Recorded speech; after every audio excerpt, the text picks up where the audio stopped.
Science denial is growing because if you don't fight back, who has the microphone? The liars, the people with the disinformation and the misinformation who are spreading it out to that audience. So if you never push back against that, what happens to the audience? The Rational View is a weekly series hosted by me, Dr. Alan Scott, providing a rational, evidence-based perspective on important societal issues. Hello, and welcome to another episode of The Rational View. I'm your host, Dr. Al Scott.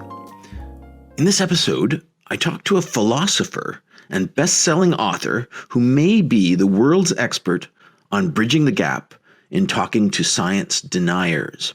This is the second podcast in my series on how to change minds and influence people using the rational art of war to spread the rational view. As always, if you enjoy this content, please hit like on your podcast app and share it with your friends. Love to hear from them. Love to hear from you. Join us on our Facebook discussion group at The Rational View. Lee McIntyre is a research fellow at the Center for Philosophy and History of Science at Boston University, formerly executive director of the Institute for Quantitative Social Science at Harvard University. McIntyre is the best-selling author of Post-Truth, along with 13 other works of fiction and nonfiction, including Dark Ages and The Scientific Attitude.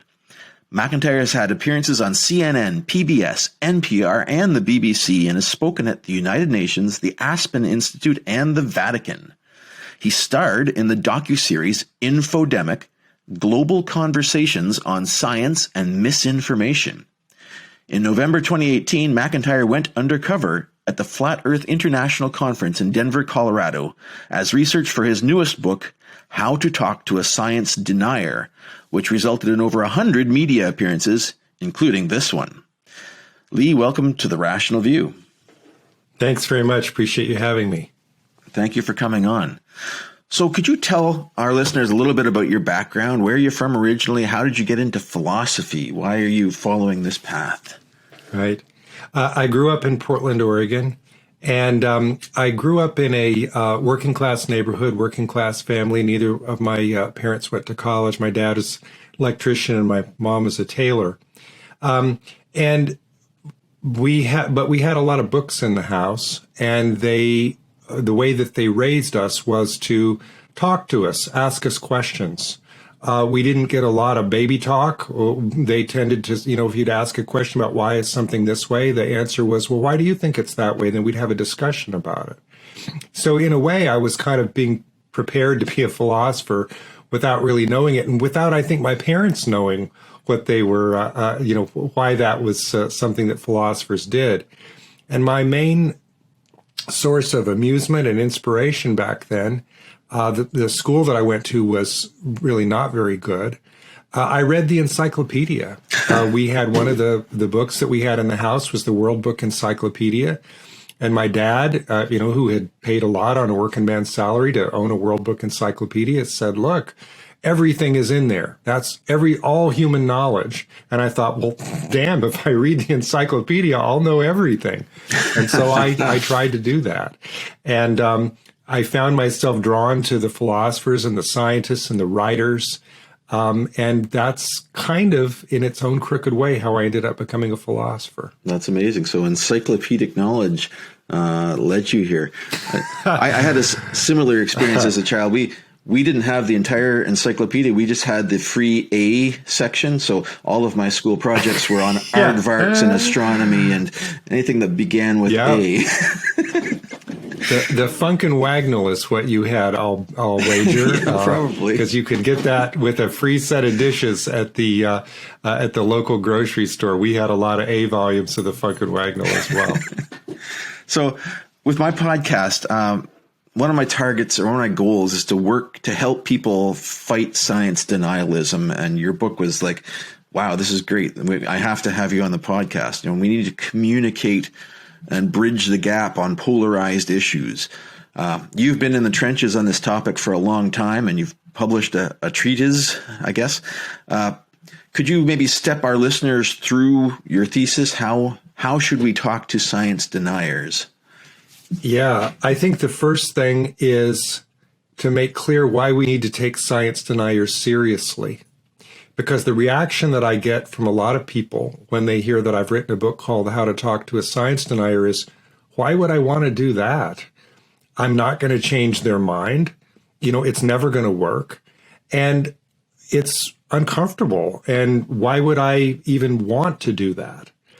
And I think that's a good question. And it's one that's been answered by the empirical literature. There was a study in Nature Human Behavior in the summer of 2019 by Cornelia Bache and Philip Schmid, which provided the first actual empirical evidence to show that you could change science deniers' minds by presenting them with a challenge to their view.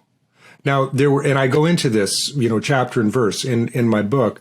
There are certain limitations to the study. The study was done online. It was, there with a relatively naive audience who was hearing some science denial for the first time. Okay. So I got interested. I'd been studying this for 10 years, just as a philosopher of science, before the empirical study even came out. So, of course, confirmation bias. I said, wow, this has to be right. It agrees with my views, right? But it was good empirical work. Okay. But then I thought they didn't go far enough, because what about the hardcore deniers? And what about talking to people face to face? Because all of the anecdotal literature that I had read suggested that the hardcore deniers who changed their mind, it was because they had spoken with somebody face to face who had taken the time to break down that wall of mistrust and engage them and treat them with calm and respect and patience and dignity. That's how you change people's minds. And so I thought, there's a book in this, right? It's a practical book. It should be a book for the general public, something that's readable, because, if it is possible to get through to science deniers, and if this literature is right, then what it means is anybody can do it. Anybody. You don't have to be a specialist in science to make progress in talking to science deniers. Wow, that's amazing to think that you can actually change the mind of the hardcore deniers. I've always felt that, there's people that are so dedicated to the cause that, you're not going to convince them. You're going to be arguing with them to show an alternative to the people on the sidelines that aren't so dedicated. But your thesis is that you can actually reach these hardcore people. Well, you can. It's not easy, and it doesn't usually happen, right? It's usually the case that you're right. There's some people that are so dug in, you're never going to get them. But that's not a reason not to try, because you never know before you get into it who you're going to get and who you're not, because you never quite know what their reasons are. And by the way, science denial is growing because if you don't fight back, who has the microphone? The liars, the people with the disinformation and the misinformation who are spreading it out to that audience. So if you never push back against that, what happens to the audience? They turn from people with a couple of questions or, maybe feeling a little alienated into somebody who is a hardcore denier, and then maybe they're ungettable later. So science denial is a bit of a spectrum. And you're right. You want to pick them off when they're easy, right? You want to talk to them before they've gone to the convention and become radicalized. But that doesn't mean that the hardcore are impossible to get. I can give you stories that I talk about in the book, but I'm happy to talk about them here too. Stories of hardcore deniers who have changed their mind. Wow. Yeah, I would certainly be interested in hearing maybe a story.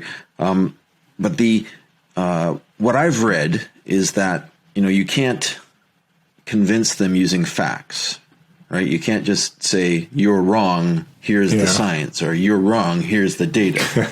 This is the wrong approach. Your approach is to listen to them and create an emotional connection. I think this has been what I've heard time and again, is that you need to empathize. You need to have that emotional connection before you can talk logically. Yeah, and I didn't invent this. This is something that people are using for science deniers. It's something that they're using, more widespread than that to get other people who are dug in to their hardcore political or other views to change their minds as well. But you're absolutely right that, and it's too bad, but if you think that you're just going to attack a science denier with facts and they're going to say, oh, what a fool I was, and change their mind. That's just not going to happen. And the reason is because that's not why they believe it. They don't believe it on the basis of facts. I mean, how could they, right? How could somebody think the earth was flat based on the facts? How could they think that climate change isn't real if they're looking at the evidence, right? It's not a fact-based belief. It's an identity-based belief. And you also have to remember that it's not just about doubt of the scientific consensus. It's about distrust of the people who are scientists. And so, the first hurdle you have to overcome is to just get them to listen. So, this model, it's called the information deficit model, that you could just present the facts and it'll be over, presumes that they trust you enough to listen to your facts, and they don't. And so how do you overcome that? How do you get somebody to listen to you? You treat them like a human being in person, and then they begin to trust you. And then over time, they can change their mind. Let me tell you a quick story now of that in action. There was a virulent climate denier named Jim Bridenstine, member of Congress, gave a speech on the floor of the U.S. House saying all the things that climate deniers say. So, of course, Trump appointed him to be the head of NASA, because what else would you do with a guy like that but, make him head of the, main scientific organization that studies climate change in the whole world. So Jim Bridenstine became head of NASA.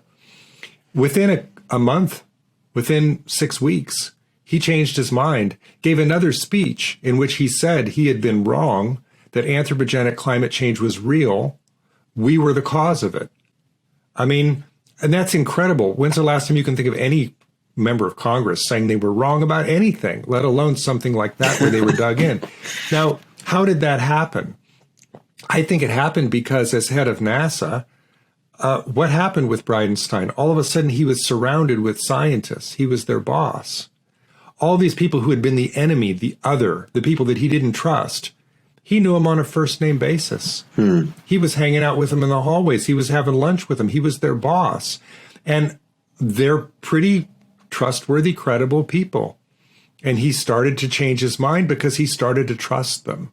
And I think that's just one example of a hardcore denier who was overwhelmed with identity change and changed his beliefs.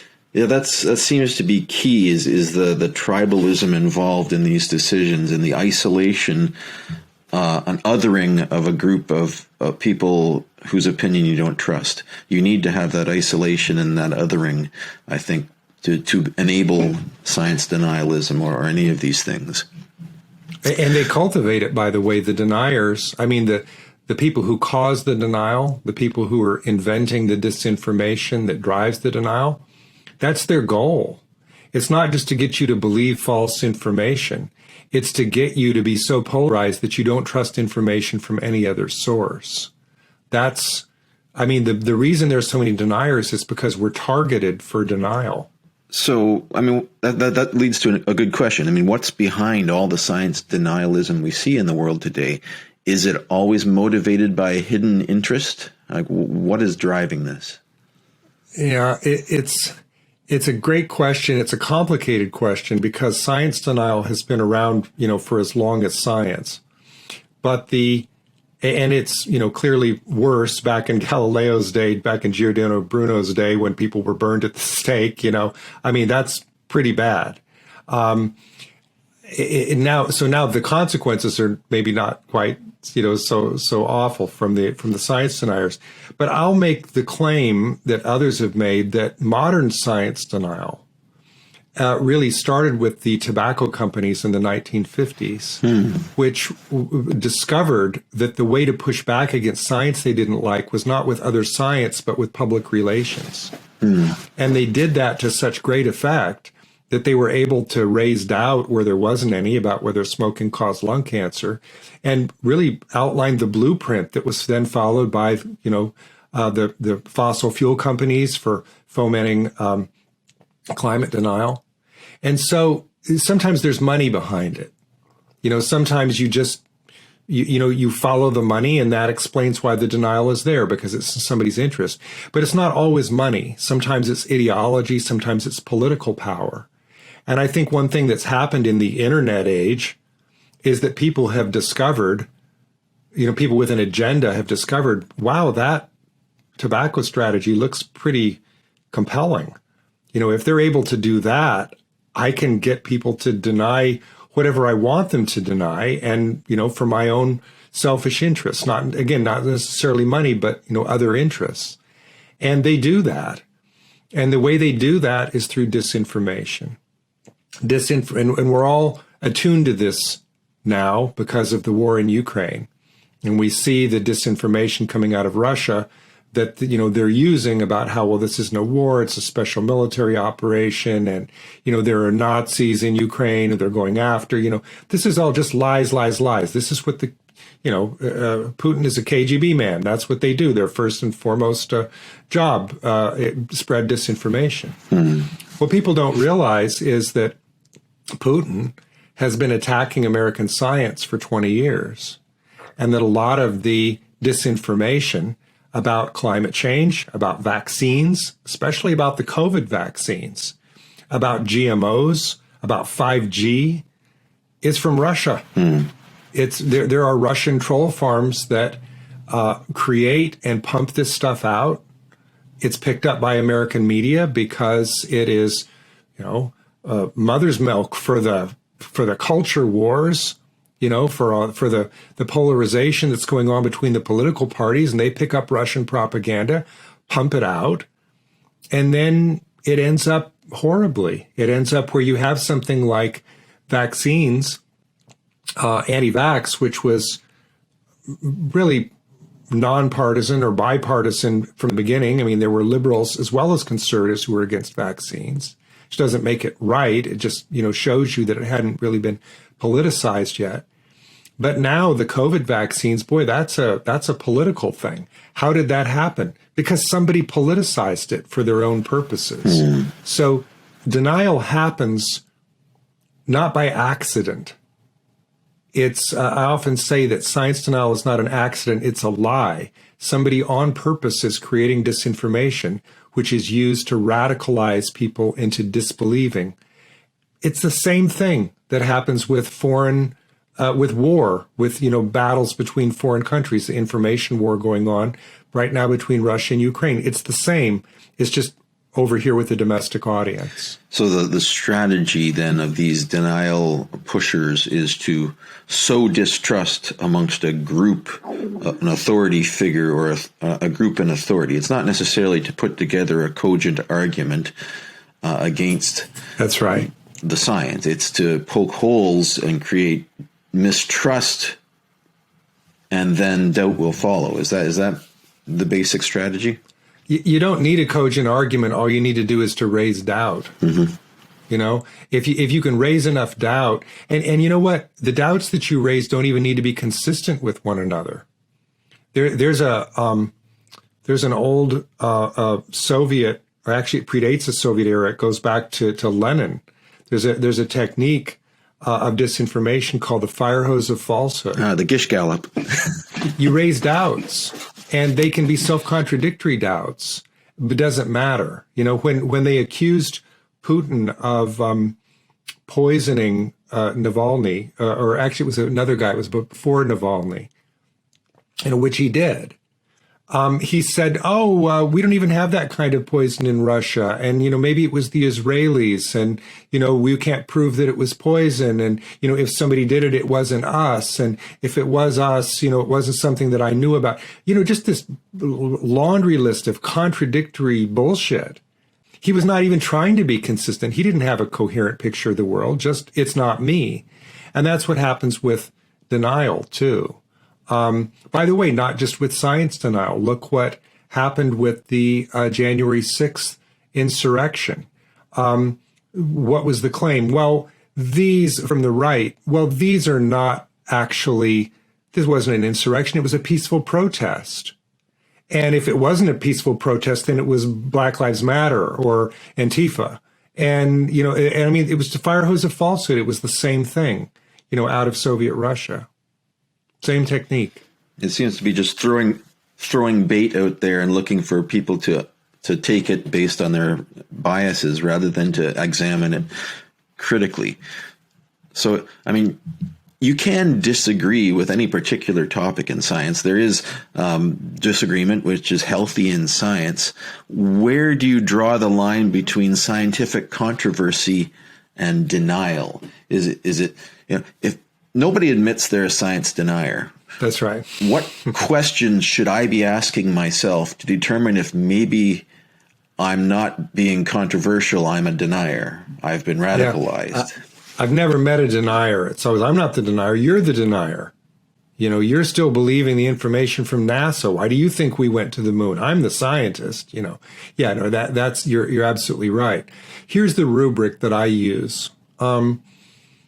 Number one, science deniers challenge the scientific consensus. Now, that's not sufficient because scientists also challenge the scientific consensus. That's what Galileo did. That's what Wegener did. I mean, that's what Semmelweis did. That's what scientists do. Mm-hmm. Science deniers go beyond that. Science deniers, in addition to challenging the scientific consensus, they don't have good evidence for their own view or, against the consensus view, which Galileo did, by the way, which all these other people did. They have the evidence. And then the real hallmark of a science denier, the kind of the telltale red flag sign, is that they cannot tell you what evidence would change their mind. So a scientist lives or dies by the evidence. And so the question that I love to use with a denier is, it sounds like your view's based on evidence. And they say, yes. And I say, well, then tell me this. What evidence could change your mind? And it gets very quiet. Now, sometimes they'll say, well, proof. And I'll say, wait a minute, I thought you said you were a scientist. Scientists can't prove things. They go on the preponderance of the evidence. It's about warrant and likelihood. And then I've got them on my terms, right? Because then we're talking about warrant.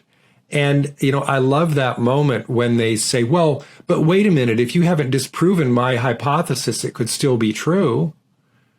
And I'll say, yeah, it could still be true, but why in the world would you give more credence to the belief with less evidence? That's just irrational. And then they got nothing to say. Right, yes. So, so by pushing them, so notice there, I'm not talking about content. I'm not saying, well, you're not taking into account the ice temperature in Greenland. I'm not doing the technical stuff, at least not the scientific technical stuff. I'm doing the logical stuff, which is one of the techniques that Bates and Schmidt use to push back against deniers. I'm talking about not what they believe, but why they believe it, and pointing out their flaws in their reasoning, their misunderstanding of how science works. And they're really not prepared for that. The flat earthers that I spoke with, they had a whole curriculum of what to say if somebody brings up, the problem of a ship going hull down over the horizon, or what to say if somebody pulls out a picture from, NASA showing that we really did go to the moon. I mean, they were ready for that. They had a whole punch list of things to say because somebody had told them what to say. If you get somebody pushing back, here's what you say. They didn't have anything to say when a philosopher came in their midst and said, why do you believe that? Yes. And they were, or what evidence would convince you were wrong. They were unprepared, and it just revealed them nakedly to not be reasoning correctly. Wow. So tell me about your trip to the Flat Earth Conference. That's really interesting and brave to go into the lion's den, as it were. Well, it was weird. I mean, there were 650 of them and me, and they were not fooling. They really believed it. I don't know how brave it was. I mean, I wasn't really risking much. I kept my mouth shut that first day. I listened to what they had to say.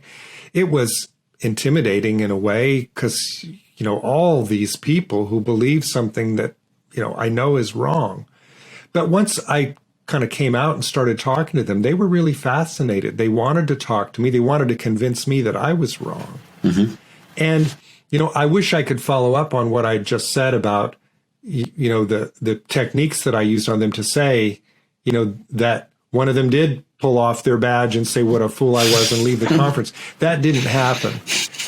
But as you pointed out earlier, community is a big factor in belief. And when you're surrounded by 649 other people who believe what you believe, that's a pretty strong incentive. Yes, yeah. And it also takes a while. And I went in there, notice the title of my book is not How to Convince a Science Denier. It's How to Talk to a Science Denier. Yeah. My goal was to get the flat earthers to listen. Mm-hmm. If I convinced them, great. That was, terrific. And I would have loved that. And, I would have loved to write about that. But my goal was to get them to listen. And you know how I did it? I listened to them. Okay. I listened to what they had to say, and they talked and talked and talked, and then eventually said, what do you think? You think I'm right? Or that makes sense, doesn't it? And then now we're having a conversation. And it was searing. I mean, I went for the big fish. I mean, I didn't just talk to the people who were there. I would grab speakers when they came off stage and buttonhole them, in front of their audience. Or one guy I took out to dinner and just the two of us for 2 hours. Wow. I mean, I wanted to really mix it up as much as I possibly could, because I'll tell you the truth, I was tired of doing what I was doing. I'd spent 10 years studying this. And, I was convinced I was right. Everybody who was reading me was convinced I was right. But what was I really risking? Mm-hmm. I wanted to see how this worked in person. And I tried to pick out the worst science deniers I could think of and practice, because my goal in writing the book is to raise an army of people who realize we can all do this. We can talk to the climate deniers. We can talk to the anti-vaxxers. I mean, those are the people who are really dangerous. I don't think the flat earthers are dangerous. At least I didn't at the beginning. I think there's something there. But, contributes to a culture of denial. But the climate deniers are going to kill us in the long run. I mean, Congress isn't doing anything about this. And it's not just denial. It's lack of caring, which I also talk about in the book, when I realized that it's not all about belief. It's about ethics. It's about values. But we can still have conversations about that. It's still the same remedy. Get out there and talk to people who disagree with you. You don't have to go to a flat earth convention.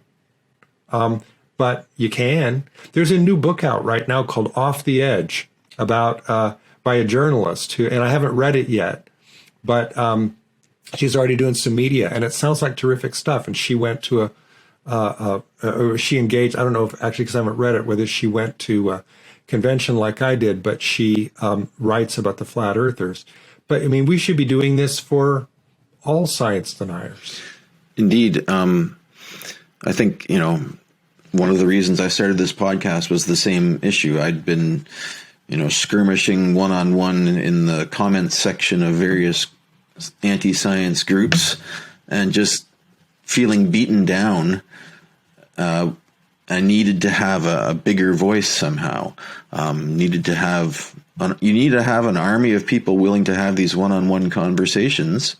And I think in science, it's not taught as a responsibility, and maybe it should be in science to communicate your views. It's nothing is taught about how to communicate science. I mean, they teach you how to make PowerPoint slides, but that's about it, right?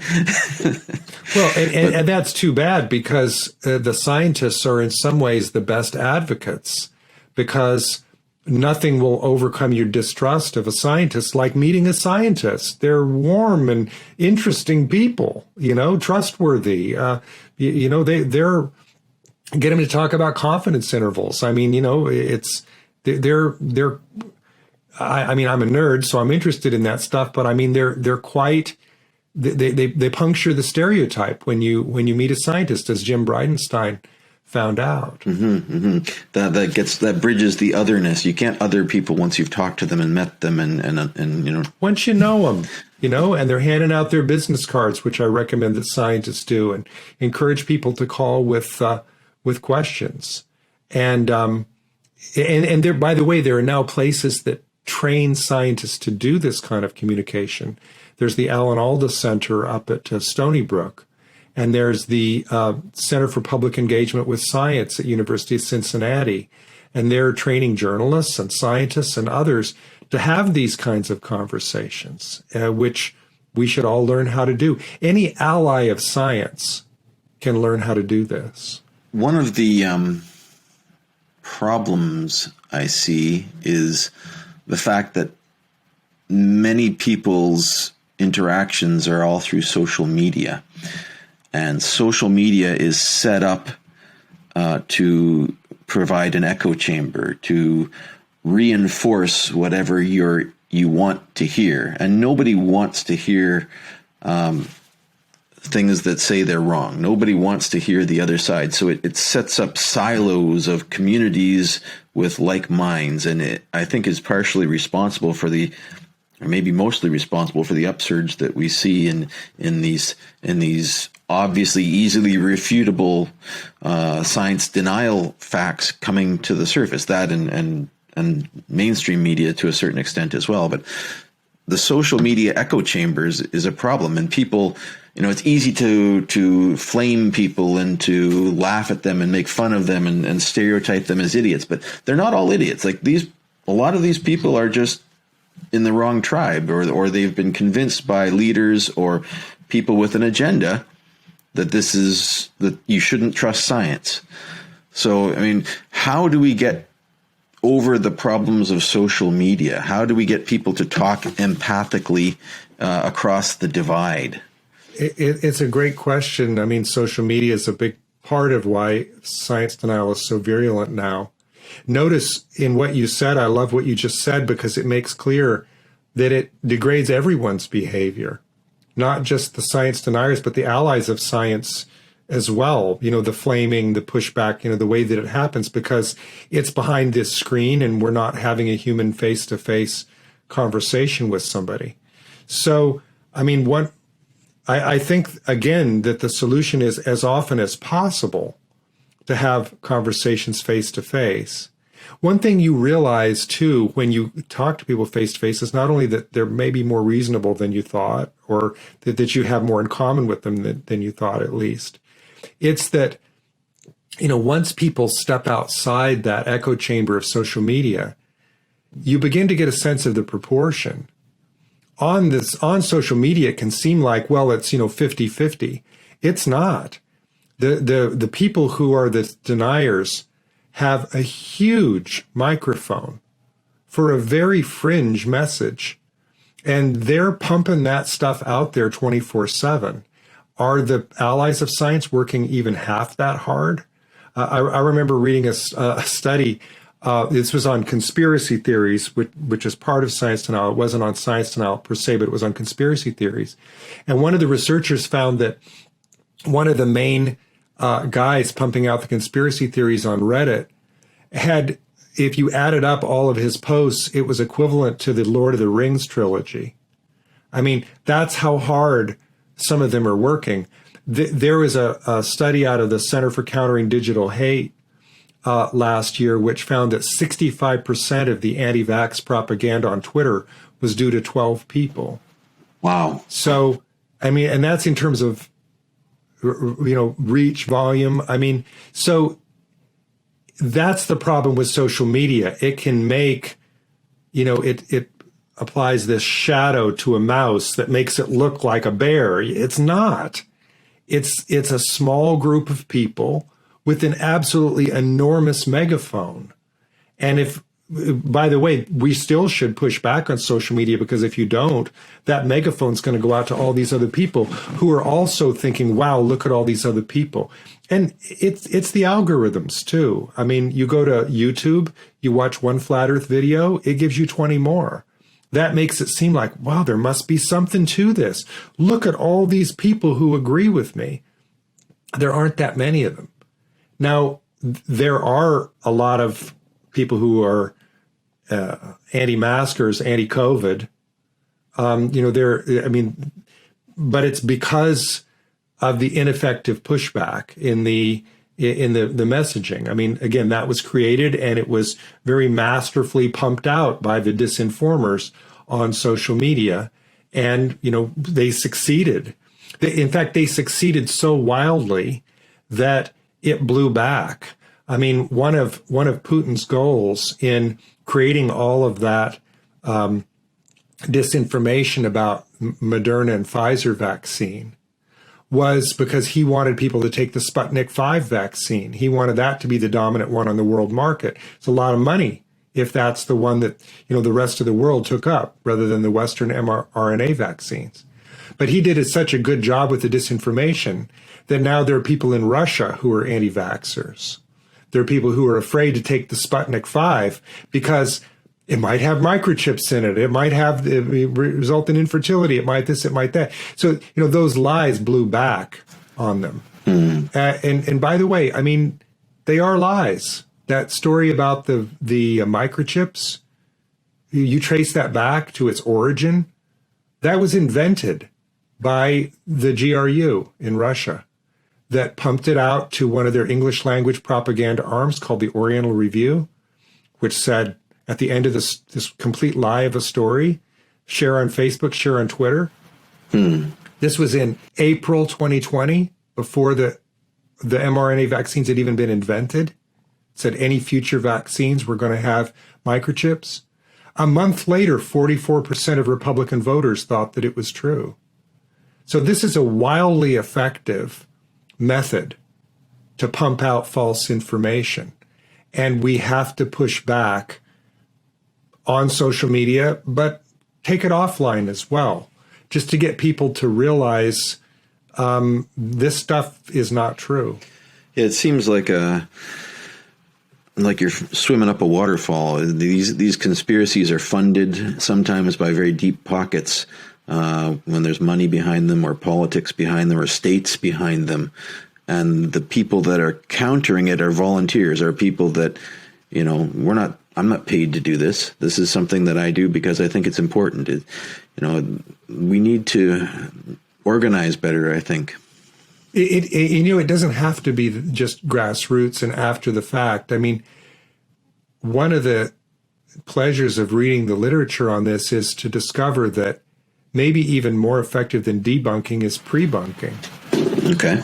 To, inoculating people. I've got a friend, Andy Norman, who's written a book called Mental Immunity and has founded a think tank called the Cognitive Immunology Research Collaborative. And we're working now, I'm part of it, and we're working on this idea of trying to get people to realize the ways in which the disinformers are going to try to get you before they even get their message out. And that works. I mean, look at what happened recently, just to use another example from the news. Look what happened when Biden pre-bunked the lies that Putin was just about to tell about Ukraine. They were going to stage some sort of a film, showing some atrocity in Ukraine. And what happened? Biden's spokeswoman came out just before and said, well, here, or it was Biden himself said, here's what you're going to see. Those are not really Russians or this or that. I mean, they just laid out the whole thing as a hoax before Putin even got to do it.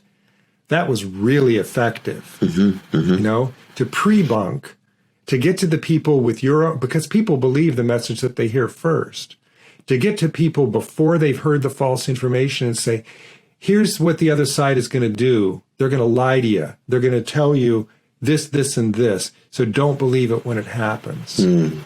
I'd love to see us do that for science denial.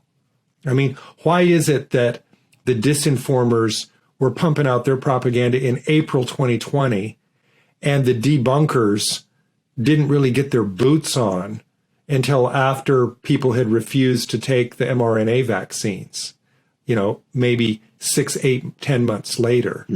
Why weren't we out there pre-bunking this stuff?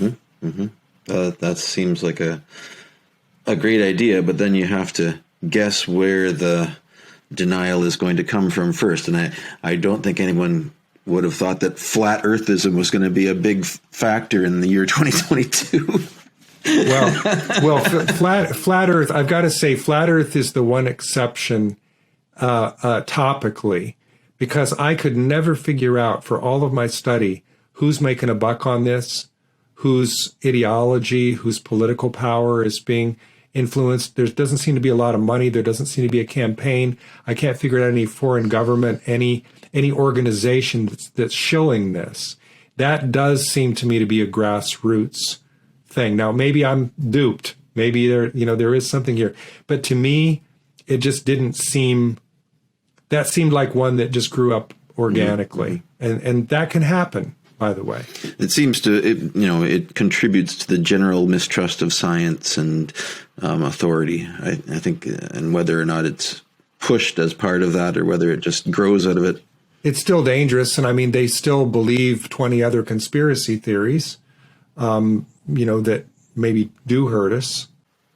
I've learned a lot here. This is good. So the takeaways that I get from this are: talk empathically to deniers, make an emotional connection, don't argue the facts against them because they weren't convinced by the facts.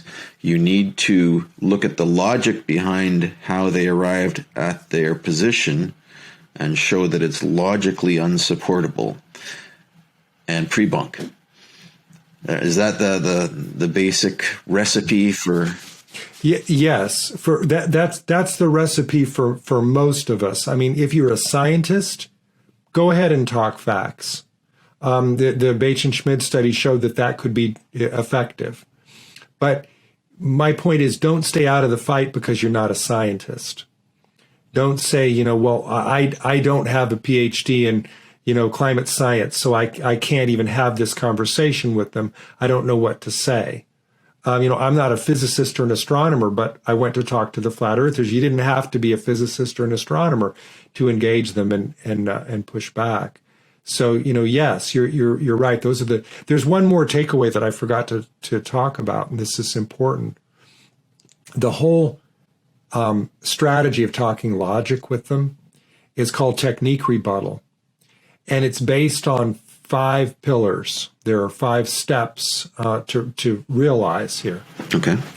Some cognitive scientists came up with this a few years ago, and it's another rubric. Every science denier about evolution, climate, vaccines, whatever, reasons in the same way. They cherry pick evidence. They believe in conspiracy theories. They engage in illogical reasoning. They denigrate real experts and rely on their own fake experts.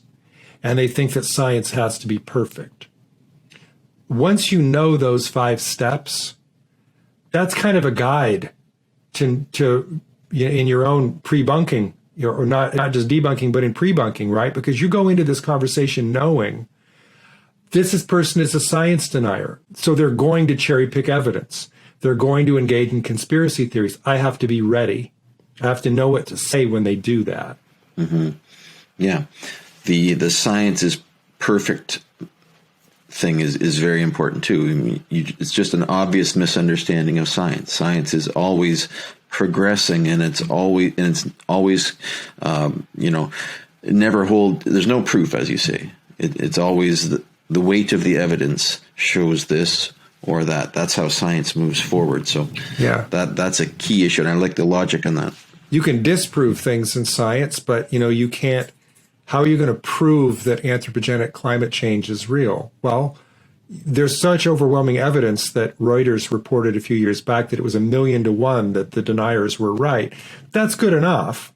But, if you're a denier, you're going to say, so there's still a chance I'm right.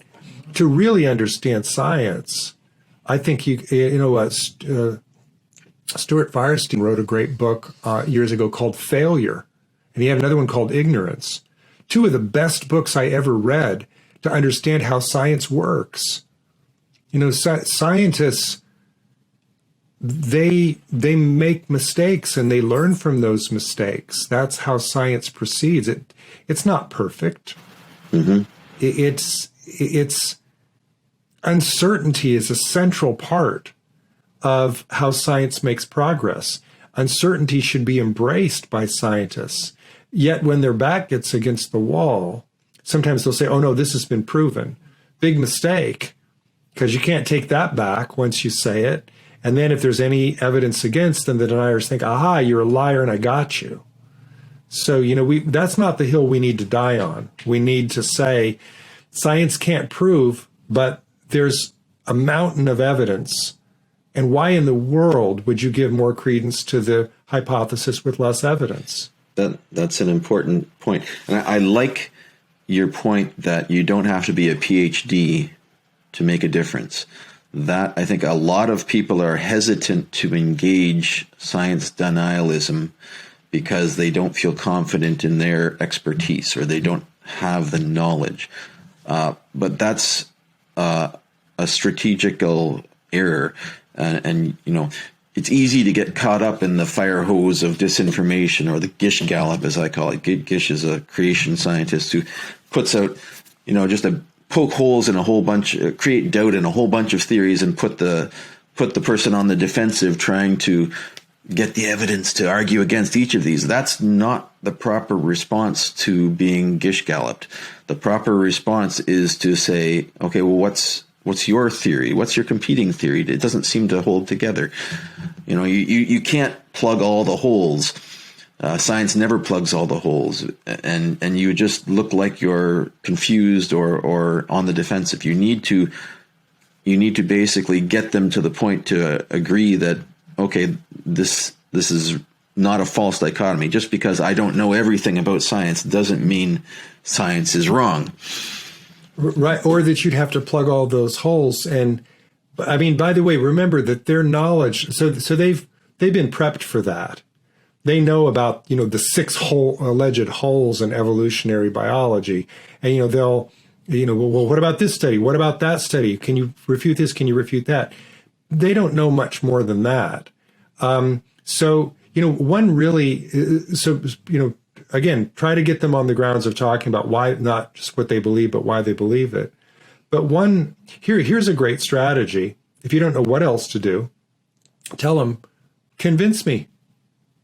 If you think that climate change isn't real, convince me, because I think it is. I trust the scientists. Why do you trust the scientists? Well, tell me why I shouldn't. Tell me why I should think you're right.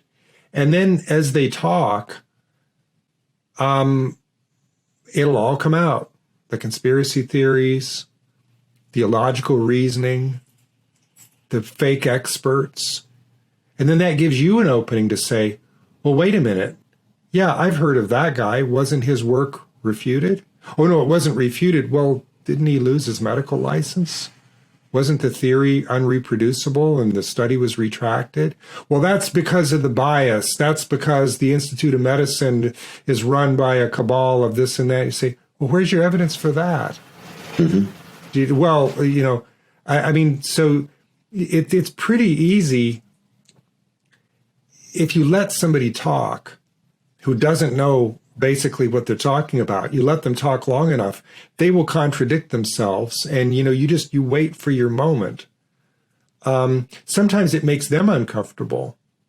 If you just are quiet and you let them rant, you can begin to find they'll give you what you need to push back against them. Yeah, it reminds me. Once I was listening to a lecture by Ken Ham from Answers in Genesis, talking about how the young Earth creationism is real and flood geology. So all of geology was created in the Great Flood, when all of the Earth was covered with water and all of the layers of geology were built up. And then later in his talk, he was talking about, and look at this part here. We have footprints of dinosaurs and humans right next to each other in the rock. And I was like, well, were they walking on the bottom of the ocean? How did that work? It's a total self-contradiction. Like, why were these people walking on the rock that was laid down in a great flood in 40 days and their footprints were recorded? This is complete self-contradiction of your theory. He'll have an answer to that, though. That kind of specific thing. Again, they'll have a punch list of answers to something like that. That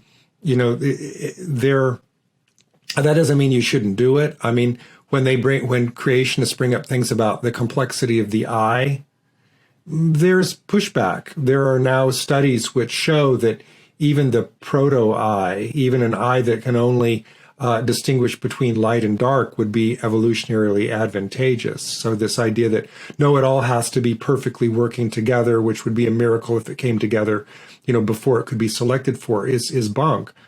This idea that there will show me the missing link. They found the missing link. It's called Tiktaalik, the fishapod, the fish with elbows.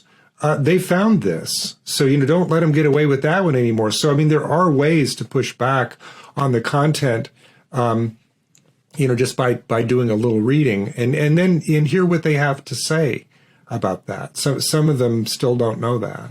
Well, the joke about transitional fossils is as soon as you find one transitional fossil, that means there's two new gaps. Yes, of course.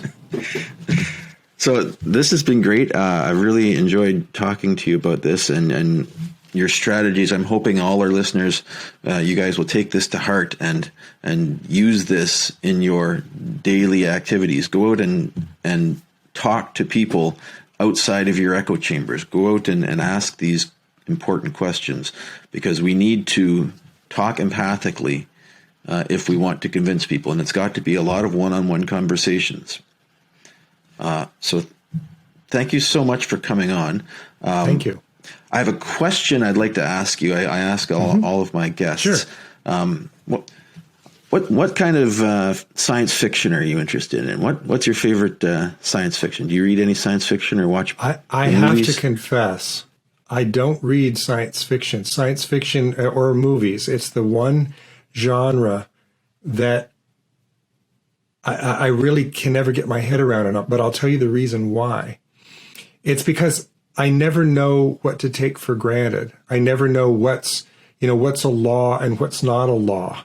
When something is different from our current world, I ask myself, well, wait a minute, isn't that just a plot device to, work in, the ghost in the machine, I should have known all along, because you could violate the laws of physics. So which laws can you violate and which ones can't you? It always kind of upsets me because I can't follow the story because I'm too skeptical, as I'm going along. That said, I really enjoyed dystopian fiction. So Fahrenheit 451, pretty much anything by Orwell. I mean, 1984 is one of my absolute favorite books. The Brave New World is another favorite, though that one's harder to read. I'll tell you one I really enjoyed recently, after The Handmaid's Tale, was, I'm going to have to remember the title. It's up on my shelf here. Can I see it? The Testament by Margaret Atwood. Okay. These are, some people call that social science fiction, right? Because it's not violating the laws of nature, but it's just kind of what if some future were different? And so, I do enjoy that. Mm-hmm. And there are occasions that I could cherry pick out occasional examples of science fiction that I've enjoyed, but for the most part, I like to know what the laws of physics are when I take out that popcorn. No, and that's good. That's hard science fiction, I would call it. Where speculative, but potentially consistent futures where maybe we've discovered something that we don't understand now. I like that type of science fiction myself as well. Blade Runner. I love Blade Runner. So is Blade Runner considered yeah. science fiction? It probably is. Yeah, I would say so. Yeah. So for sure. so I love Blade Runner. The Matrix movies were very interesting to me philosophically. So those, but for the societal, and obviously we're violating some laws of nature there. I loved the martial arts scenes in the Matrix. Those were just candy. Because imagine being able to run up a wall and all this stuff. So yeah, that was a cool. lot of fun. So yes, they violated the laws of physics. They could dodge bullets, but somehow that one got me. Well, if it's a simulation, it's okay. Yeah, that's true. I guess that's right. In real life, it's much harder. Okay, well, thank you so much. I'm going to, for coming on The Rational View, I'm going to send you a Rational View t-shirt. So you can spread The Rational View to all your friends and your network. And thank you so much for coming on. I appreciate it. Thanks again for having me on. If you'd like to follow up with more in-depth discussions, please come find us on Facebook at The Rational View and join our discussion group. If you like what you're hearing, please consider visiting my Patreon page at patron.podbean.com/TheRationalView. Thanks for listening.